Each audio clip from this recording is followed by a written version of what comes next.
bernama ngopi, ngobrol perkara iman. Walaupun yang minum kopi cuma saya aja, tapi rasakanlah.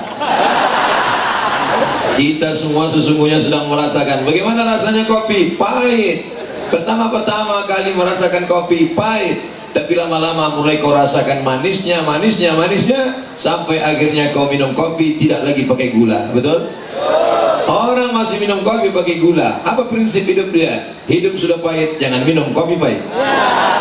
Tapi begitu engkau sudah merasakan manisnya kopi, kau tidak bisa tidur sebelum ngopi. Istri boleh tinggal, kopi tak boleh. Begitulah hebatnya. Kalau manisnya kopi mesti kau rasakan perlahan, ulang-ulang tiap hari, pagi, petang, siang, malam. Apalagi masalah sholat, ibadah, rasakan manisnya karena sering diulang. Hafal kaji karena diulang, Allah bisa karena biasa. Belajar dari filosofi kopi. Saya pergi ke Jawa Barat, lalu kemudian diundang ke rumah Pak Gubernur Kang Aher waktu itu, minum kopi. Ustaz Somad, mau saya ajari minum kopi? Oke. Angkat gelasnya, ya, dekatkan ke bibir. Oke.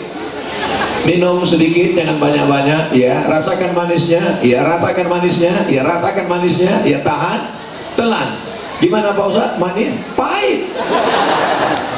Ternyata saya belum menjadi penikmat kopi. Jalan ke sana minum kopi, jalan ke sini minum kopi, jalan ke sini minum kopi. Akhirnya sekarang saya minum kopi. Apa maknanya? Bertemanlah dengan orang yang suka minum kopi, maka kita akan tertarik minum kopi. Prinsip yang pertama, diulang-ulang tiap hari, pagi, petang, siang, malam. Yang kedua, berteman dengan orang yang minum kopi. Yang ketiga, sering-sering ke tempat minum kopi.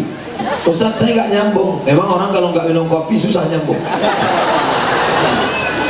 Man lam yarif, man lam yaduk, lam yarif, man lam yaduk. Siapa yang belum pernah merasakannya, sulit untuk menceritakannya. Siapa yang tidak bisa menceritakannya, karena belum pernah merasakannya. Oleh sebab itu, ini kita tidak main dengan kata-kata, tapi rasakan sendiri. Rasakan nikmatnya puasa sunat, rasakan nikmatnya sholat berjamaah, rasakan nikmatnya berteman bersahabat, rasakan nikmatnya berukhuwah, sehingga semua menjadi teman persahabatan. Orang teman bertawa, teman tersenyum, teman ketawa, teman tergelak banyak. Tapi ada saatnya kita akan tetap berteman walaupun sudah meninggal dunia. Kalau besok kau masih hidup, hidup. Kalau malam ini mati, mati syahid. Kalau besok pagi masih hidup, ngopi. Yang ngomong gitu siapa? Tengku Umar. Hidup ini tidak usah terlalu sulit. Kepala kita kecil. Sudahlah kepala kita kecil, mau kita masukkan dunia beserta isinya, bam, pecah pembuluh darah. Oleh sebab itu hidup ini enjoy aja bro. Serahkan semuanya pada Allah.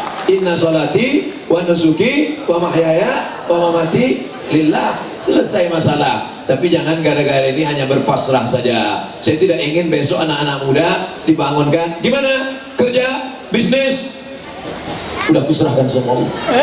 Tidak bisa, harus semangat. Insya Allah anak muda terus besok tetap semangat. Hari Sabtu, hari Ahad, bangkitkan semangat. Tapi semangatnya dalam wa ta'awanu 'alal birri wat taqwa, dalam kebaikan, dalam ketakwaan. Adapun dalam masalah dosa, perbuatan maksiat, mari kita berantas. Takbir.